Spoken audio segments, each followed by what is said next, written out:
হ্যাঁ ভিউয়ার্স, যে ফোনটা আপনারা দেখতে পাচ্ছেন এটা একটা Redmi Note 7 Pro। এই ফোনটা 2020 সালে ক্রয় করা হয়েছিল। তো এক বছর পরবর্তীতে চার্জারটা নষ্ট হয়ে গেছিলো, কিন্তু পরবর্তীতে সার্ভিসিং করার পরে আমরা এখনও এই ফোনটার চার্জারটা ইউজ করতেছি। তো আজকের ভিডিওটা অবশ্যই আপনারা বুঝতে পেরেছেন কী বিষয়ে। তাহলে চলুন ভিডিওটি শুরু করা যাক। হ্যাঁ ভিউয়ার্স, যে আমার হাতে দুইটা চার্জার দেখতে পাচ্ছেন, এই কালো চার্জারটাই আপনারা একটু আগে দেখেছেন। তো অবশ্যই দেখুন, কালো চার্জারের ভিতরে এরকম একটা সার্কিট ছিল, আর সাদাটা একটা বাজার থেকে ক্রয় করা চার্জার। তো দুইটা চার্জারই আপনাদেরকে আমরা সার্ভিসিং করে দেখাবো, তাই পুরো ভিডিওটা না টেনে দয়া করে সম্পূর্ণ দেখবেন। তাহলে অবশ্যই আপনিও আপনার ফার্স্ট চার্জারটি যদি এখনও নষ্ট থাকে তাহলে নিজেই ঠিক করে নিতে পারবেন। তো দেখুন, আমরা একটা 2 পিন প্লাগ অঙ্কন করতেছি। এই 2 পিন প্লাগটা অঙ্কন করলে এখানে আমাদের একটা ফেজ লাইন, একটা নিউট্রাল লাইন আছে। তো দেখুন, আমাদের চার্জারের প্রত্যেকটা টিনে দুইটা পয়েন্ট থাকে, এই দুইটা আমাদের 2 পিন প্লাগের লাইন। তো 2 পিন প্লাগের লাইনের সাথেই দেখুন আপনারা, এখানে আমাদের 2 পিন প্লাগ অঙ্কন করা হয়েছে। তো সাথে সাথে একটা ফিউজেবল রেজিস্টার আছে। দেখুন, এই যে একটা রেজিস্টার আছে। এই রেজিস্টারটার মান ছিল 4.7 ওহম। তো অবশ্যই আপনারা 4.7 ওহম একটা রেজিস্টার যদি নাও পান তাহলেও কোনো সমস্যা নাই। তো অপর প্রান্তে দেখুন, একটা কালো যে কভার যুক্ত, এখানে একটা ফিউজ লাগানো আছে।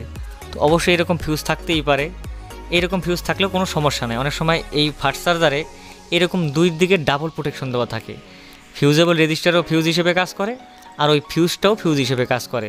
তার জন্যই আপনাদের চার্জার যদি একটু সমস্যা হয়, হাই ভোল্টেজ সমস্যা হয়, তখন একা একা চার্জার ছেড়ে দেয়, যখন কাজ করে না আপনারা ভাবেন চার্জার নষ্ট হয়ে গেছে। অবশ্যই এই জন্যই কাজ করে না। তো আমরা চিকুন একটা তার নেব, ওখানে জাম্পার করে দেবো, মানে দুই কোণা আমরা সংযোগ করে দেবো। জাম্পার করে দেওয়ার পরবর্তীতে আপনারা দেখুন, এই চার্জারটা আবার আগের মতো কাজ করবে। যদি কোনো সমস্যা হয় তো বড় সমস্যা হতে পারে, যেরকম এই কোনো একটা ব্রিজ থাকে, আমরা ব্রিজটা আপনাদেরকে দেখিয়ে দিচ্ছি। তো দেখুন, এই যে আমরা জাম্পার করার পরবর্তীতে লাইন আসবে, মিটারে দেখুন লাইন চলে এসেছে। তো একটা ফিউজ যদি কেটে যায় তাহলে অবশ্যই কিন্তু মিটারে লাইন আসবে না।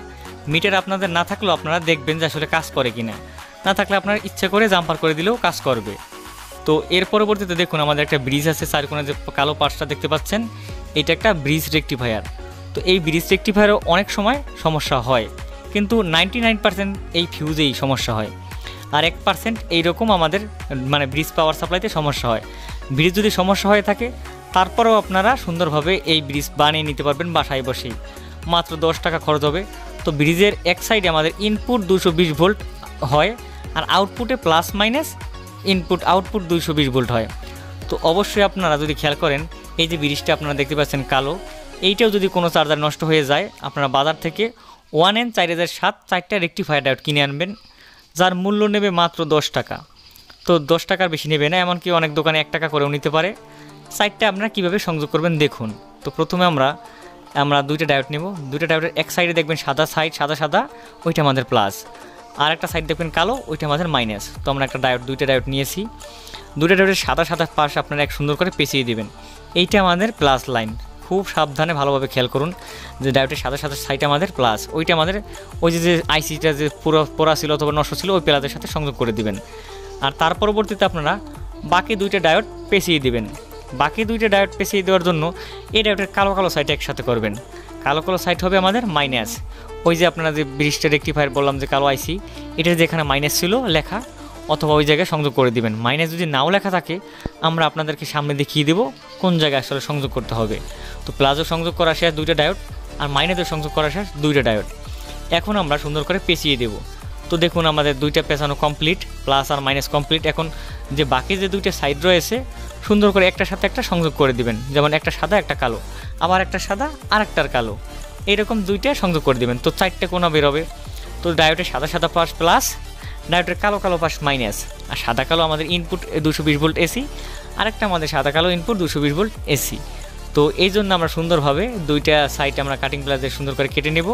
এখন আমরা সাইডে তার সংযোগ করব। তো দুইটা নীল তার আমরা রেখেছি কারেন্টের লাইনের জন্য, আর দুইটা প্লাস মাইনাস যে আউটপুট বেরোবে, এখানে দুইটা সাদা তার রেখেছি। একটা সাদা তার আমরা গিট দিয়েছি, ওইটা আমাদের প্লাস, আর অন্যটা আমাদের মাইনাস। তো সুন্দর করে আমরা সাইডে ডায়োডের সাইড কোণা ঝালাই করে নেব। তো এইরকম আপনারা কিন্তু বাসায় বসেই তৈরি করতে পারবেন। যদি আপনাদের সোলারিং অ্যারাউন্ড থাকে, টুকটাক আপনার বাসার কাজ বাসায় করতে পারবেন। একটা ফাস্ট চার্জার কিন্তু আসলেই অনেক টাকা দাম নেয়, এমনকি ফাস্ট চার্জার কখনো পাওয়াও যায় না। এই জন্য আপনারা একটু কষ্ট করলে আপনারা আপনাদের চার্জারটা সুন্দর করে নিতে পারেন। আমি 2 বছর যাবত আমার এই চার্জারটা এখনও বেশি হবে। 2020 সালে ফোন কিনছি, কিন্তু এখনও দেখুন 22 সাল চলতেছে। তারপরেও আমরা আমার চার্জারটা এইটাই আমার চার্জার ছিল, আমি এখন ইউজ করতেছি। তো আপনাদের জন্য আমরা ভিডিওটা নিয়ে আসলাম এই জন্যই, যাতে আপনারা একটু উপকারিত হন। তো দেখুন আমরা যে দুইটা আমাদের নীল তার আমাদের কারেন্টের লাইনে এসে ইনপুট ছিল, ওই টিনের যে সংযোগ আছে 2 কোণা, ওই 2 কোণার সাথে আমরা সংযোগ করে দিব, অথবা ফিউজেবল যদি রেজিস্টার থাকে রেজিস্টারটা এই সাইডে আমরা সংযোগ করে দিব। আর বাকি যে 2টা সাইড রয়েছে এটা আমরা একটু দেখিয়ে দিচ্ছি আপনাদেরকে। পিছন সাইডে একটা কালো ক্যাপাসিটর দেখতে পাচ্ছেন বড়, হ্যাঁ এটা যে সাদা সাইড এটা আমাদের মাইনাস, ক্যাপাসিটির সাদা সাইড মাইনাস আর ক্যাপাসিটির সাদা সাইড প্লাস, মানে কালো সাইড প্লাস, সরি ক্যাপাসিটির সাদা সাইড মাইনাস আর ক্যাপাসিটির কালো সাইড প্লাস, ডায়োডের উল্টা আর কি। তো আমরা গিট দেওয়া যেটা আমাদের ক্যাপাসিটরের যে কালো সাইড, ক্যাপাসিটর কালো সাইডে প্লাসের সাথে আমরা ডায়োডের সাদা সাইড সংযোগ করে দেবো, ডায়োডের সাদা আমাদের প্লাস, আর ক্যাপাসিটরের যে সাদা সাইড আমাদের মাইনাস, সাদা সাইড মাইনাস, ওটির সাথে ডায়োডের কালো সাইড সংযোগ করে দেবো। এই আমাদের সাইড একদম চার্জারটা কমপ্লিট। এইরকম আপনারা এখন চার্জার কমপ্লিট করার পরবর্তীতে লাইন দিলে একদম 100% চার্জার ওকে। তো যদি আমাদের ভিডিওটা আপনাদের অনেক কষ্ট হয়েছে দেখতে, অনেক সময় নিয়ে দেখেছেন, এই জন্য আপনাদেরকে অনেক ধন্যবাদ। যদিও একটা কষ্ট ছাড়া কোনো কাজই সম্ভব নয়, এইটা তো আর বোঝানোর দরকার নাই। যদি আমাদের ভিডিওটি আপনাদের একটু ভালো লেগে থাকে তাহলে অবশ্যই আমাদের চ্যানেলটি সাবস্ক্রাইব করবেন। এছাড়াও নিত্য নতুন অনেক ধরনের ইলেকট্রনিক্স মোবাইল ফোন সার্ভিসিংয়ের প্রত্যেকটা ভিডিও আমরা খুব ভালোভাবে আপনাদেরকে বুঝিয়ে থাকি। লাইটিং, ডিসপ্লে, মরিচবাতি, যে কোনো ধরনের পাওয়ার সাপ্লাই, অ্যাম্প্লিফায়ার তৈরির জন্য আপনারা আমাদের চ্যানেল একবার ভিজিট করে আসতে পারেন।